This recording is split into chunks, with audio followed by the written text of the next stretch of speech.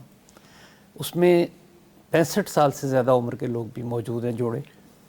65 اور خوف آتا ہے دیکھ کے. ایک جوڑا عدالت میں تھا، ان دونوں بزرگوں کو کسی جج صاحب نے جی ریکویسٹ کر کے میرے پاس بھجوایا کہ یہ آپ کو مجھے دیکھ کے شرم آتی ہے، آپ میری نانی نانا سے بھی بڑے. تو یہ بڑا ایک ایج کا کوئی مسئلہ نہیں ہے. شادی کے دوسرے دن تیسرے دن طلاق کے تو آپ سنتے ہیں. میں ایک دن جب اپنے اس دفتر میں گیا جہاں بیٹھ کے ہم صلح کراتے ہیں تو صبح 6 بجے سے ایک بچی بیٹھی ہوئی تھی جی اور وہ پہلا دن تھا اس کی شادی. جی رات ہی کو اس کے خاوند نے ڈیورس کر دیا تھا. یعنی شادی ہوئی ہے ہاں جی. اور پہلی ہی رات انہوں نے اس کو طلاق دے اس کے کی کیا ریزن ہوئی؟ بس اس کی بہت سی ریزنز ہیں، بہت سی وہ بھی reasons. میں آپ کے اچھا. ساتھ بیٹھ کے ڈسکس کروں گا. ٹھیک، میں ٹھیک، ایک ٹھیک. بات جو ہمارے دوست نے بھی احترام والی کی ہے جی. میں اس پہ تھوڑی سی آپ کی توجہ مبذول کرنا پلیز چاہوں. پلیز. ہمارے پاس جو جوڑا آتا ہے صلح کرنے کے لیے، ایک آتا ہے کوئی سپوز میں سے، دوسرے کو میں بلاتا ہوں منت سماجت کر کے. جی جو چیز بہت اہم ہے ہمارے تمام سننے والوں کے لیے بہت ضروری ہے، جس میں میں بہت کوڑ رہا ہوں، وہ یہ ہے کہ ہمارے سماج میں عزت کرنے میں اور لحاظ کرنے میں کوئی فرق نہیں سمجھا جاتا. یہ بہت ضروری بات ہے. یہ بات جس کو سمجھ آ جاتی ہے ان جوڑوں کی صلح کرانا ہمارے لیے آسان ہو جاتا ہے. ہر بیوی کہتی ہے میں خاوند کا بڑا لحاظ کرتی ہوں، میرا خاوند ہے، حکم ہے مجھے اس کا لحاظ کرو. جی خاوند کہتا ہے میں بیوی کا لحاظ کرتا ہوں. جی یہ لحاظ کرنا کوئی انسانی خوبی نہیں ہے، یہ مجبوری ہے. میں جج تھا، عدالت میں بیٹھتا تھا، چیف جسٹس تھا، ہر آنے والا میرا بظاہر احترام کرتا تھا لیکن انفیکٹ وہ لحاظ کرتا تھا. اچھا کسی کو میرا نہیں پتہ ہوتا تھا کہ میں اندر سے کیسا آدمی ہوں، میں کوئی عزت کے قابل ہوں بھی کہ نہیں ہوں، خدا نخواستہ. لیکن ہر آدمی مجبور ہے. آپ کسی تھانے میں چلے جائیں، آپ ایس ایچ او کے ساتھ الجھیں گے نہیں، لحاظ ہی کریں گے اس کا، جانتے بھی ہوں گے کہ برا ہے. ہمیں لحاظ کو چھوڑنا ہے اس رشتے میں، خاص طور پر ہمیں عزت کرنی. عزت کرنی. اگر ہمیں عزت اور لحاظ کا فرق ہی نہیں پتہ ہوگا جی تو ہم پھر کیسے ایک دوسرے کی عزت کریں گے. ٹھیک. اگر ایک جج، میں اپنی ہر تقریر میں جب میں جج تھا ہر جگہ یہ کہتا تھا اپنے ساتھیوں سے کہ یہ جو لوگ ہمیں لگتا ہے ہماری عزت کر رہے ہیں یہ ہمارا لحاظ کرتے ہیں.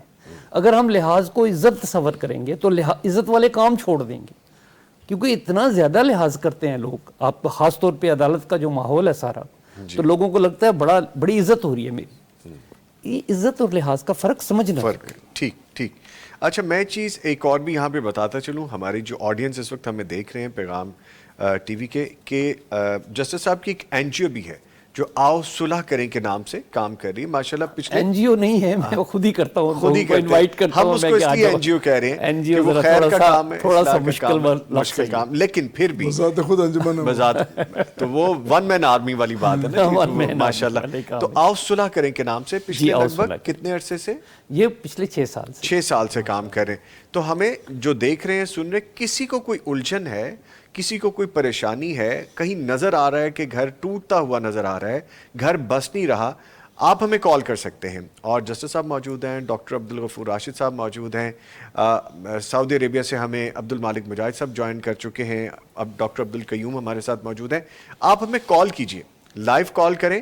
جس طرح آپ کو یاد ہوگا، ہمارے دیکھنے سننے والے جانتے ہیں کہ بہت سی ایسی مثالیں موجود ہیں کہ ہم رات کے ہمارے پروگرام میں جو سوال جواب کا سیشن ہوتا ہے، کچھ لوگ سوسائڈ اٹیمپٹ تک چلے گئے تھے اور گفتگو کرنے سے، ہم سے بات کرنے سے، مفتیان کرام سے، ہمارے ایکسپرٹ جو معزز مہمان موجود ہوتے ہیں ان کی رائے سے، سمجھانے کی وجہ سے وہ الجھن دور ہوئی اور زندگیوں کی واپس طرف لوٹ آئے۔ ایسی بہت سے لوگ ہیں جنہوں نے کال کیا اور کہا کہ ہم ڈیورس تک پہنچ چکے ہیں، خواتین و حضرات ہمیں کال کر چکے ہیں، اور جب گفتگو کی تو بات بیچ میں سے کچھ بھی نہیں نکلی، صرف سمجھنے کی بات تھی، کوئی نوٹ ایسی تھی جو کھل نہیں رہی تھی۔ تو آپ اس نوٹ کو کھولنے کے لیے ہم سے رابطہ کیجئے، گھر بسے ہیں، بسیں گے، ہم کوشش کر سکتے ہیں، جیسا صاحب کوشش کر رہے ہیں، ہمارے معزز مہمان سمجھا دیں گے، کوئی اتنی پرابلم کی بات نہیں ہے، ہم پرابلم کریٹ بڑی کر لیتے ہیں۔ تو آپ ہمیں کال کریں، ہمارا نمبر ہے 042-111-700-000، یعنی 042-111-700 اور 000 پہ ڈائل کیجئے، ابھی لائیو ہم سے بات کیجئے، اللہ تعالیٰ نے چاہا تو مشکلات حل ہو جائیں گی، ٹھیک ہو جائیں گے معاملات۔ اچھا، مولانا عبد المالک مجاہد صاحب کی جانب چلتے ہیں، ہماری گفتگو سن رہے ہیں۔ اچھا سر، یہ فرمائیے گا، سیرت نبوی صلی اللہ علیہ وآلہ وسلم میں گھریلو زندگی کے کون سے واقعات ہمیں صبر، برداشت اور محبت کا سبق دیتے ہیں؟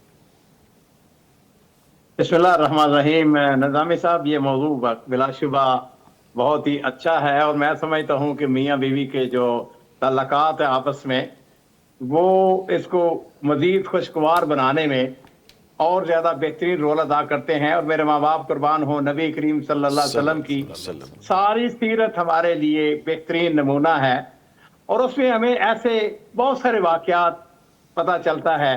ام المومنین حضرت عائشہ رضی اللہ تعالی عنہا، نبی کریم صلی اللہ علیہ وسلم ان کے ساتھ بے حد محبت کرتے تھے۔ وہ ایک دن ایسا ہوا نا، عمرو بن العاص جو کہ ادہال عرب کے مانے ہوئے انتہائی ذہین فتین، وہ جس وقت رسول اللہ صلی اللہ علیہ وسلم اسلام قبول کیا تو نبی علیہ الصلوۃ والسلام نے ان کو بڑا قریب کیا، تو ان کے دل میں خیال آیا، تو پتہ نہیں کیا، تو انہوں نے ایک سوال کر دیا، کہنے لگے اللہ کے رسول یہ بتائیں کہ آپ کو سب سے زیادہ محبت کس کے ساتھ ہے؟ تو نبی کریم صلی اللہ علیہ وسلم نے فرمایا کہ حضرت عائشہ کے ساتھ محبت۔ تو ان کے دل میں آیا، اچھا نمبر 1 جو ہے عائشہ ہو گیا، تو نمبر 2 ہو سکتا ہے میرا ہو۔ تو کہتے ہیں کہ ان کے بعد آپ نے فرمایا کہ ان کے والد محترم یعنی ابو بکر صدیق کے ساتھ مجھ کو زیادہ محبت ہے۔ تو میرے محترم بات یہ ہے کہ نبی کریم صلی اللہ علیہ وسلم نے گھرانوں کو، اور اسی لیے حضرت عائشہ کہتی ہیں کہ رسول اللہ صلی اللہ علیہ وسلم گھر کے کام کر لیتے تھے۔ تو جی نظامی صاحب، ایک دن ایسا ہوا کہ ہم نے ایک نقشہ بنایا اپنے طور پر۔ ہم نے کہا کہ حضرت عائشہ رضی اللہ تعالیٰ کا گھر جو ہے وہ کتنا بڑا ہوگا؟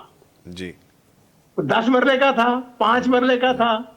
نہیں، اس سے بھی چھوٹا تھا۔ 2 مرلے کا تھا، اس سے بھی چھوٹا تھا۔ 1 مرلے کا ایک چھوٹا تھا ایک کمرہ تھا، اس کے پیچھے چھوٹا سا ایک سین تھا جس میں ایک چارپائی تھی۔